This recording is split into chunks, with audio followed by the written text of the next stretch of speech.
Shalom Rav al Yisrael Amcha Tasim Leolam. Shalom Rav al Yisrael Amcha Tasim Leolam. Ki ata hu Melech Adon Lechol HaShalom.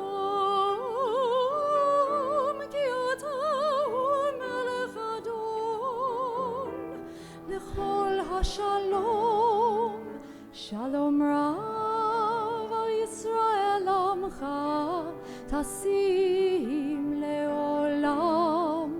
Shalom Rav al Yisrael Amcha Tasim Leolam. V'tov b'einecha levarech et Amcha Yisrael בכל עת ובכל שעה בשלומך.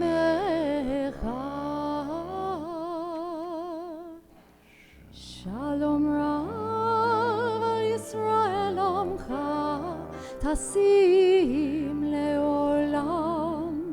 שלום רב על ישראל עמך תשים לעולם. Tasim leolam, tasim leolam.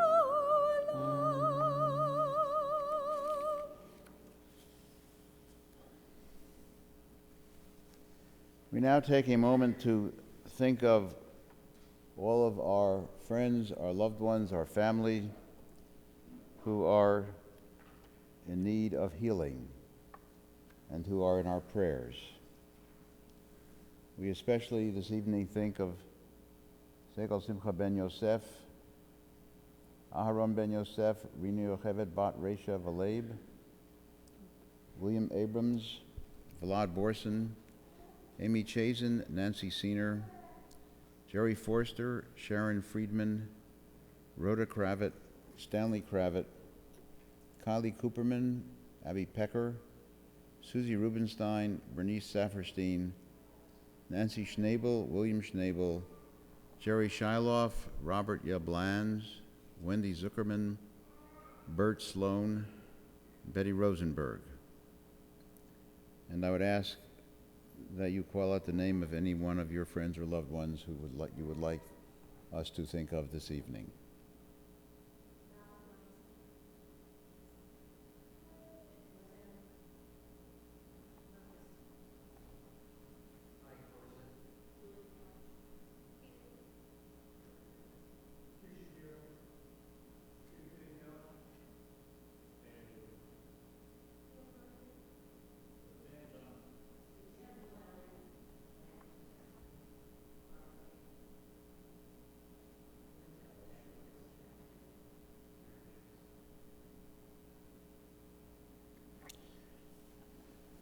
We especially think of them in our prayers and in our hearts as we join together singing the beautiful Misha Beirach on page 253.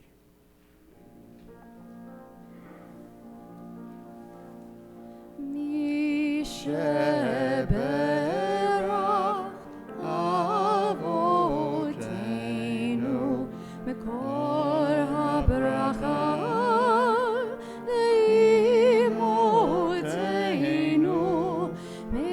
Source of strength, who bless the ones before us, help us find the courage to make our lives a blessing, and let us say, Amen. Mishe Berach Imotenu Mekor HaBracha Le'avoteinu. Bless those in need of healing with refuah shlema, the renewal of body, the renewal of spirit, and let us say,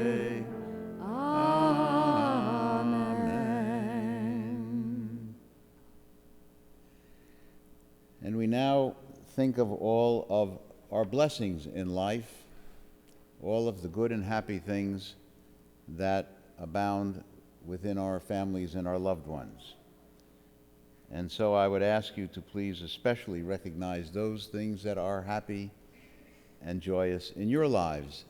This evening, Jake, Landon, I think you probably have something that you would like to celebrate with us. Yes, so please rise with your families. Yes. And any of you have anything else you'd like to especially celebrate, please stand and let us all now then please stand and join together in sharing all of our blessings. We join together, Shehecheyanu. Baruch atah Adonai Eloheinu melech haolam שהחיינו וקיימנו והגיענו לזמן הזה.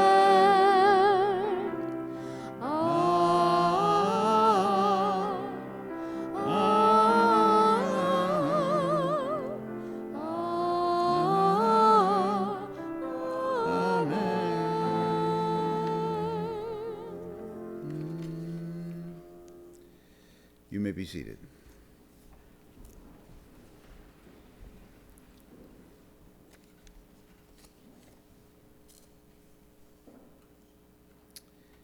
It is a very special privilege to have with us this evening Rabbi Aaron Pankin. Rabbi Pankin is the 12th president just elected, just installed, the 12th president of Hebrew Union College Jewish Institute of Religion, which was founded in 1875 by Rabbi Isaac Mayer Wise in Cincinnati, Ohio. Hebrew Union College has grown from that single campus in Cincinnati to 4 campuses. A campus in New York, which at one time was the Jewish Institute of Religion founded by Rabbi Stephen Wise, campus in Los Angeles, and the campus in Jerusalem.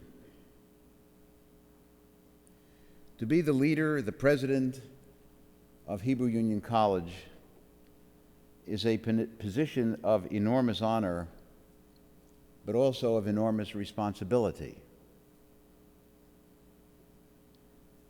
All of us here on the Bima were ordained, invested at Hebrew Union College Jewish Institute of Religion. That is where we all trained. That is where we all became committed to the present and the future of Reform Judaism. And Rabbi Pankin now is our leader.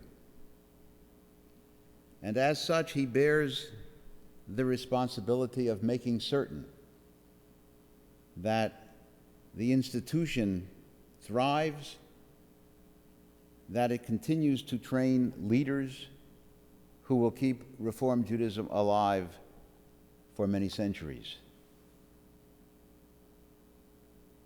He is widely recognized for his research, for his publications, for his knowledge, for his academics. He received his doctorate in Hebrew and Judaic Studies at New York University. He served as a congregational rabbi at Rodef Shalom in New York and Westchester Reform Temple in Scarsdale. And he is a native of New York City and thus has lived within this general area for virtually his entire life. I came to know Rabbi Pankin when he was serving as the dean of the New York School. I watched his leadership, I watched the way people responded to him, and I therefore know that he will be a great leader for our movement. Rabbi Pankin, in addition to being a scholar in Judaica, also is a certified commercial pilot and is a sailor.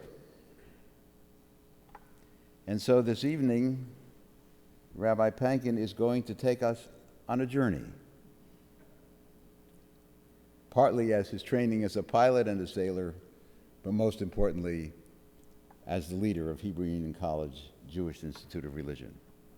And so it's a special pleasure and privilege to welcome you, Aaron, to Bethel congregation.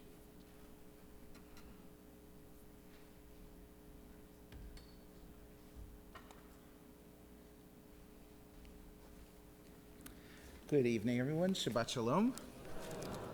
It is really a wonderful pleasure to be here tonight to share with this wonderful congregation.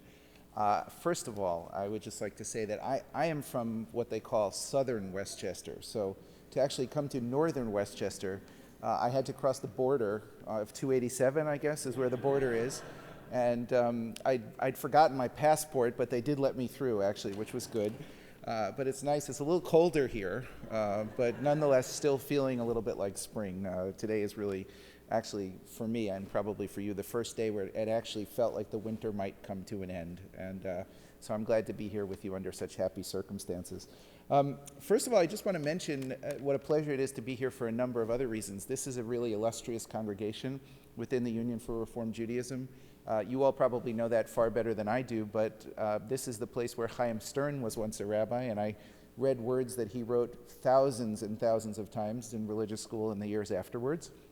His beautiful poetry really did influence our movement in tremendous and wonderful ways over the years, and I remember him fondly. As you, of course, also know Rabbi Josh Davidson, who went on to a small pulpit on the Upper East Side, also a very beloved friend of mine and a really terrific rabbi, and I know that what he did here and the training he received and the love that he felt through his years here were really wonderful. I know Yoni Jaffe just a little bit, and I'm very excited that Rabbi Jaffe's coming here. I was in San Francisco about 2 weeks ago, and I can tell you that everyone there speaks very highly of him and is really looking forward to, actually they're not looking forward to losing him, but they're happy that he's found a great home to go to. So I wish him the best. And I'm really very thrilled to be here with Rabbi Linzer, who I didn't know quite that well, but we've met in Cincinnati a couple of times. And two of my students, actually, Rabbi Jeff Middleman, I know who's not here tonight, but Cantor Star Trumpeter is here tonight, and both of them have been my student at some point during the years. They're recovering pretty nicely, and it's doing pretty well despite that. And I know also Toba Strauss is your current intern, and she was the most recent one of my students in the past couple of years, so it's great to be here with all of you. Two more people I'd like to mention just to say my great gratitude to them. The first is Rabbi Alan Fuchs, whom you had the good taste to have as your rabbi not once but actually twice, so well done. And Alan has been just an extraordinary friend of the College Institute, a great congregational rabbi, well respected and well loved by so many of our colleagues over the years. And he actually chaired the 125th anniversary of the Hebrew Union College. And I watched him really organize an unbelievably enormous task and get the college really recognized throughout North America in a very, very beautiful and professional and wonderful way. So I'm very grateful to him for that. And I want to also acknowledge the presence of my teacher, Rabbi Norman Cohen. I know he's your teacher too. I hear sometimes he gets ready for the high holidays and presents incredible teachings then and other times during the years. But Norman is really the person who set me on my path in many ways, and I'm really grateful to him for all the wonderful gifts he's given to me and the great guidance he's always offered. He is a true treasure and a person that I respect and love tremendously. And you know, Terry and Abby are not too bad either. I'll just say that. So it's great to see you. Great to see the Cohens. Tonight what I'd like to do is to talk a little bit about Reform Judaism. They asked me for a title a few weeks ago, and so I said The Future of Reform Judaism, because you always have to have a colon in your title, some considerations. The reason I create a title as interesting as this is basically to try to give you a sense that we have some things to think about within the Reform movement. There's some incredibly positive things taking place in our movement. We're tremendously well positioned for thinking about the future of American Judaism, but we also have some interesting challenges. And so what I'd like to do tonight is to talk about what I'm thinking about. I will tell you, I've actually been in my position now for a full 9, maybe 10 weeks. So I have figured everything out about North American Jewry in that short time.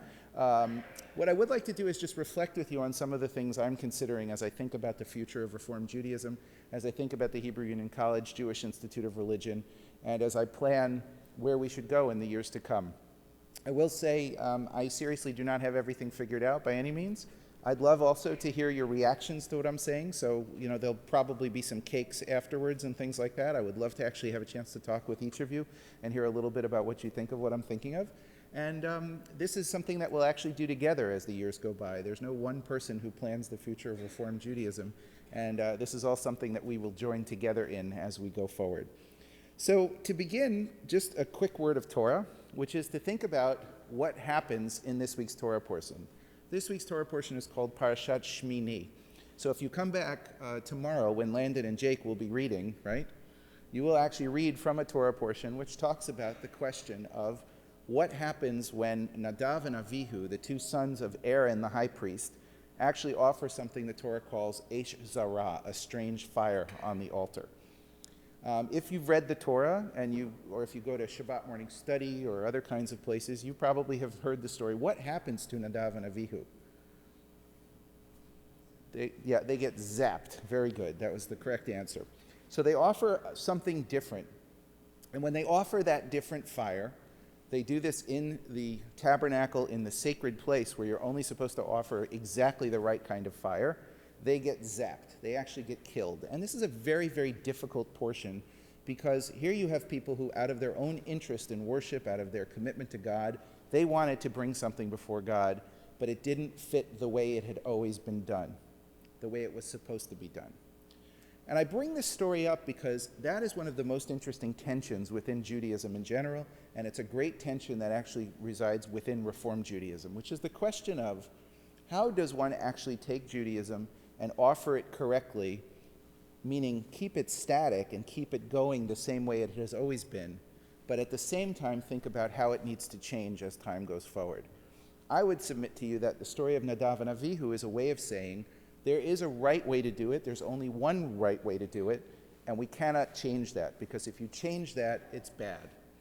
Now, there are lots of folks within the Jewish community who believe there's only one right way, and if you don't do it that way, it's incorrect or it's bad. People don't get zapped these days in exactly the same way, but nonetheless, there is a kind of communal disenchantment sometimes with changes that happen to Judaism. The interesting thing about the Reform movement is that the Reform movement actually has stood for thoughtful, intellectually driven change in Judaism for centuries at this point. If you go back to our founding in Germany in the 19th century, you'll find that Reform Judaism had a high scholarly tradition. In other words, we didn't just decide that it was okay to do things the way we wanted to. We actually read the Torah, we read the Talmud, we studied all of Jewish tradition, and we thought carefully about how it is that we could actually change Judaism in a way to make it fit the surrounding community a little bit more, in a way to make it more open, more inclusive, more friendly, more welcoming. And even in Germany and then later on in America, we had this great tradition of carefully thinking through the issues that were part of Judaism and figuring out how to change them in ways that were appropriate. A few examples of that as you look around the sanctuary tonight. The fact that there's a piano or an organ in a synagogue. Now, before the 19th century in Germany, there would not have been musical instruments in a synagogue. In fact, the Talmud, to a great extent, prohibits the idea of playing musical instruments on Shabbat. There is a debate about this, of course, as there is about pretty much everything in Judaism, but there are some serious opinions that say you don't want to play musical instruments on Shabbat. Now, why? The reason given in the Talmud is that if you're playing a stringed instrument, for example, and the string breaks, what's the problem? You might fix it. And it's not actually the music that's prohibited or the making of music, but it's the fixing of the musical instrument. Now, there are a whole series of ways around this, of course, for allowing people to use musical instruments on Shabbat, but what I will tell you is that until the Reform movement decided and thought about this and studied all the different aspects of this, there were not beautiful musical instruments played on Shabbat. So the fact that you have a guitar, the fact that you have a piano, the fact that you have an organ in synagogues all over the world now is a result of the change process that was gone through by Reform Judaism in Germany and then followed up in America. Another example, decorum in the synagogue. The fact that people are seated in certain ways in the synagogue, the fact that there is dignity to the way the worship service is done, the fact that we're not all standing, shuckling, and mumbling while the service is going on, that actually was a change that Reform Judaism brought to worship, because there was a feeling that worship really should have a dignity to it, that there should be some beauty to it, there should be some quiet to it, there should be a sense of decorum and beauty. Another example, the fact that there are people who are male sitting next to people who are female in this sanctuary, that actually is the result of Reform Judaism, thinking about the idea that maybe we don't need to separate and have a mechitza, maybe we don't actually need to create separations between people, and maybe also we can start to include women in things like aliyot to the Torah, or maybe we can include women in other ways throughout the service as leaders of the service in ways that never happened before. All of this arose out of the history of Reform Judaism, and it arose because there were new currents and new trends going on in German and later American society that led us to look at our faith and to say, we need to make some changes, we need to actually innovate a little bit and to try some new things. More recently, a few examples of what Reform Judaism has done, which I'm very proud of personally. Think of the pride that we can have in the social justice that Reform Judaism has done. How many people know of great things that Reform rabbis have done? I'll give you a few examples. Reform rabbis went down to St. Augustine, Florida, and protested with Martin Luther King, and stayed overnight in a jail and wrote important letters with other clergy people that ultimately led to the opening up of the issues relating to desegregation and issues relating to far better relations between the races in American society. Reform rabbis marched in Selma. Reform rabbis helped thousands of people after Hurricane Katrina and after September 11th. There has been a constant drumbeat of social justice concerns within the Reform movement that go beyond the particularism of many other parts of Judaism to really look at all races, all people, to think about the idea of helping individuals all over the world. And that is something I think we can all be very proud of in terms of the Reform movement. I grew up in New York City, as Rabbi Fuchs mentioned. I grew up on the Upper West Side of Manhattan, and my rabbi was the first woman rabbi ever ordained within Judaism, Rabbi Sally Prezand. I grew up thinking it was okay for a woman to be a rabbi. She was ordained in the early 70s. I was a bar mitzvah kid. She stood next to me in my bar mitzvah, and I thought it was normal. But I was the only one in my year, really. If you looked at my other friends, folks from college who came from other communities, they'd never seen a female rabbi, even by that point. So it's an amazing, extraordinary thing that we had the courage at the Hebrew Union College Jewish Institute of Religion to say, women can be rabbis, women can stand up and be part of this community in just as authentic leadership roles as men can. And that sense of egalitarianism is incredibly powerful throughout the Reform movement, and I think a model. And I will tell you that the fact that the conservative movement has female rabbis and cantors, and the fact that there is now, actually, maybe, we're not sure, an Orthodox kind of rabbinical school, kind of starting. I'm going to use a lot of kind ofs because we're not sure if this will actually happen.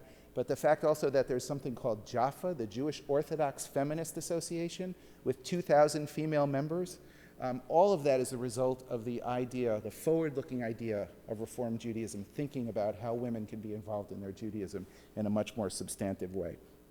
Another example, the acceptance of patrilineal Jews, the sense that if someone grows up in a Jewish home with a Jewish mother or a Jewish father, that they can be accepted into Reform Judaism. That is something other movements have not accepted, and yet we've stood for that because it matters to us that we are a welcoming and inclusive movement. Very important statement here, and something that has enabled many, many people to be part of the Jewish community in a much more authentic way than they will find in other parts of the Jewish world. The fact that gays and lesbians are welcome in our congregations, the fact that we sanctify their relationships with commitment ceremonies, the fact that we think about outreach and welcoming people into our community who are not Jewish, the fact that we think about spirituality, that we look at our synagogues and think about how they need to change and grow. Reform Judaism really, to me, is the movement that makes the most sense in North America because it really incorporates all these values that North America now stands for. And it means, therefore, that we are very much in tune with what's happening in the rest of society in North America and a welcoming and open place in a way that is creative and innovative and exciting. So that's our history up until this point. I want to talk now for a second piece about where we are now. Where is the Reform movement right now? And where is the Hebrew Union College right now? Well, first I want to talk about what the most quoted survey in the last 6 months is. If I asked you what that was, what would you say? The Pew Report, yes. You're probably sick of hearing about the Pew Report. Are you as sick as I am of hearing about the Pew Report at this point? Good. Well, I'm only going to talk about it for a minute because there are a couple of interesting things to think about in it. Number one, Reform Judaism holds about a 35% affiliation share in North American Jewry. What that means is of people who are affiliated, about 35% of them are affiliated with us. We are the largest movement. We're about 2.5 to 3 times bigger than the Orthodox movement. We're about twice the size of the conservative movement. And we're not going down quite as fast as the conservative movement. We're actually relatively stable, maybe dropping a little, but not in terrible situation. The conservative movement dropped by about half. We only went down about 5 to 10, well, probably about 10 to 20% is in the latest statistics. Of course, every statistic, you can bring another statistic, and who knows exactly what it's all saying. But the truth is we're a very strong movement, and that's an interesting point. Orthodoxy, interestingly enough, is still around 10 to 12%. It's growing a little bit in the country, but at the same time, it's growing very strongly among young people. And that's an interesting point as well, because it means many of the younger generations who are affiliating more into the Orthodox community than in prior generations. So that's an interesting point as well. In the other pieces of the Pew Report, we show high rates of intermarriage in the Reform Jewish community. I would tell you personally, I think that's both a positive and a challenge for us. The positive is that we therefore are open to folks who are intermarried, so therefore they affiliate with us. So why do we have a high rate of intermarriage, or of intermarried couples? Well, we do because intermarried couples are comfortable in a Reform Jewish setting. That's a very positive thing. It's also a reality of our society. The fact is that Jews are now welcome everywhere. We are actually, as Jews, sometimes pursued by non-Jews for marriage. That's actually something that could never have been considered 20 and 30 and 50 years ago. And we're, I think, in a positive position from that perspective. The challenging part to this statistic is the following. When you look at the next generation and the generation after that, according to the Pew study, what happens to kids of intermarried families is that only 20% of them come out Jewish. That means 1 out of 5 comes out Jewish. Now, good news is that number's going up. That number has continued to rise over time, and that's probably thanks to outreach and thanks to open and welcoming congregations. But at the same time, that means 1 out of 5. And when you look to the next generation, only 1 out of 8 of those grandchildren actually grow up Jewish. So there's an interesting demographic challenge which is built into our inclusiveness, and there's an interesting demographic challenge that's now built into the American context, where interfaith, interracial marriage is all much more welcome and much more open. And so we have some interesting questions on how to deal with that.